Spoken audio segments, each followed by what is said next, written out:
Assalamualaikum warahmatullahi wabarakatuh. Selamat pagi anak-anakku semua di rumah. Bagaimanakah kabar kalian? Hari ini kita bertemu lagi dalam pembelajaran bahasa Indonesia, yaitu tentang bagaimana menentukan unsur-unsur dalam buku fiksi dan buku non-fiksi. Silahkan disimak baik-baik materinya. Angelina Surya, tadi malam kamu belajar bahasa Indonesia apa tidak? Apa masih ingat unsur-unsur dari buku fiksi dan non-fiksi yang Bu Jana ajarkan pada pembelajaran sebelumnya? Iya Bu, saya belajar, tapi yang diingat hanya beberapa unsur saja. Coba sekarang kamu sebutkan beberapa unsur yang kamu ingat tadi. Untuk unsur buku fiksi ada tema, ada tokoh dan penokohan, ada amanat, ada latar atau setting, ada alur atau plot, dan yang satu lagi ada gaya bahasa Bu.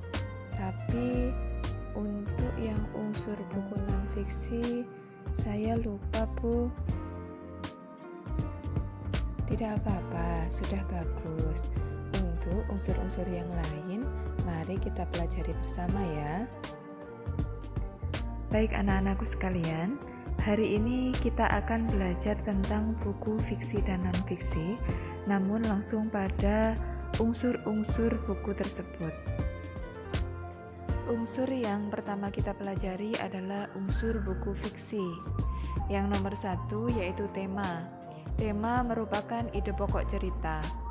Contohnya tentang kemanusiaan, lingkungan, persahabatan, kasih sayang, keluarga, dan lain-lain. Bagaimana cara menentukan tema? Yang pertama yang bisa dilakukan adalah membaca ceritanya. Yang kedua, pahami.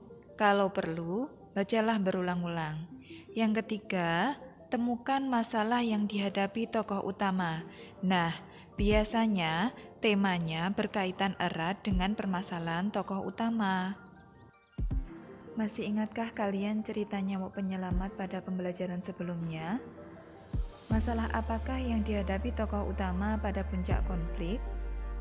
Jawabannya, tokoh utama merasa terganggu dengan nyamuk, namun malah diselamatkan oleh nyamuk tersebut.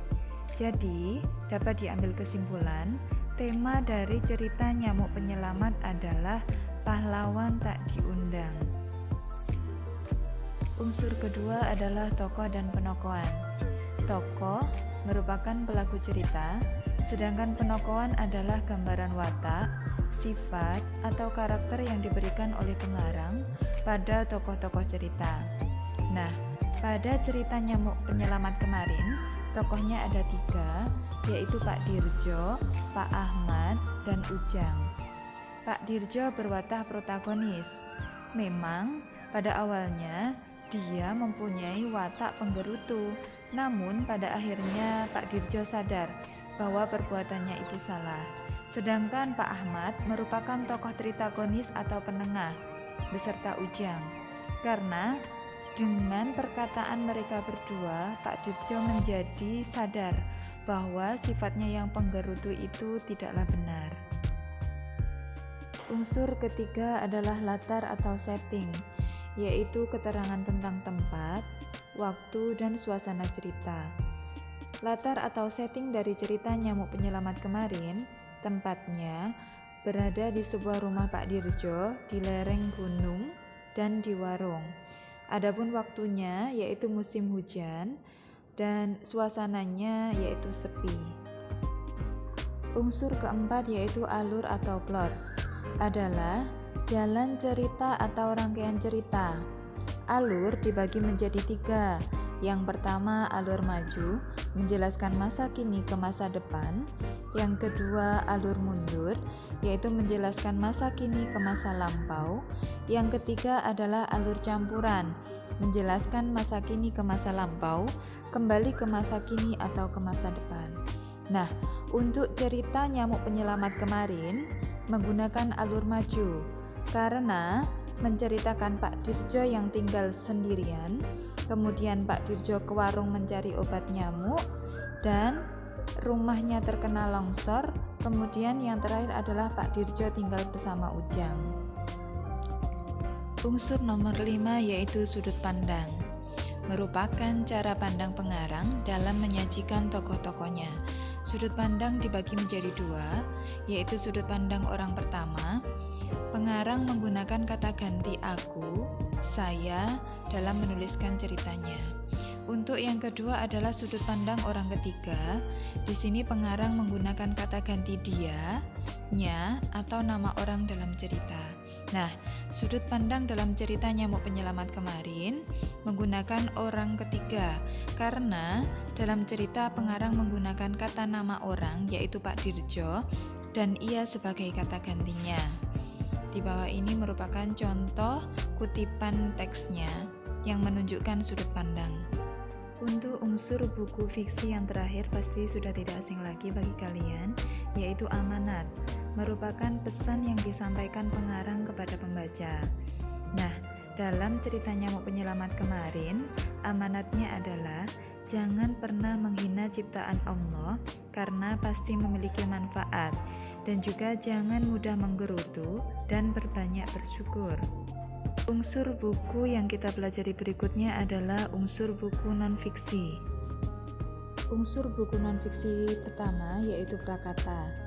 Prakata berisi alasan penyusunan buku. Prakata dapat juga berisi gambaran secara umum isi buku. Prakata terletak di bagian awal buku dan ditulis oleh penulis. Unsur yang kedua yaitu pengantar. Pengantar merupakan paparan singkat yang berkaitan dengan penyusunan buku. Pengantar dan prakata serupa, perbedaannya prakata ditulis oleh penulis buku, sedangkan pengantar ditulis oleh orang lain. Contohnya pakar tertentu, kritikus, atau pihak penerbit buku. Unsur yang ketiga yaitu daftar isi. Daftar isi merupakan lembaran yang menjadi petunjuk pokok isi buku beserta nomor halaman. Daftar isi memudahkan pembaca menemukan informasi yang dicari dalam buku. Unsur nomor 4, pendahuluan. Berisi informasi singkat mengenai isi buku. Pendahuluan juga dapat memuat intisari buku sehingga menjadi jembatan bagi pembaca sebelum membaca bagian isi buku. Unsur kelima merupakan inti dari buku non-fiksi, yaitu isi buku. Adalah bagian inti buku yang memuat berbagai informasi yang disampaikan penulis kepada pembaca. Unsur keenam yaitu glosarium. Glosarium memuat daftar kata atau istilah penting atau sulit yang disusun berdasarkan alfabetis. Unsur yang ketujuh yaitu daftar pustaka. Di sini berisi acuan atau referensi dalam menyusun buku. Daftar pustaka memuat nama pengarang, judul buku, nama penerbit, kota penerbit, dan tahun pembuatan buku. Nah, untuk unsur yang terakhir yaitu indeks buku. Indeks buku berisi kata kunci beserta halaman kata tersebut dapat ditemukan dalam buku. Indeks disusun secara alfabetis. Akhirnya, tibalah kita di penghujung pembelajaran pada hari ini. Semoga dapat dipahami dan terima kasih sudah menyimak dengan baik. Akhirul kalam, wassalamualaikum warahmatullahi wabarakatuh.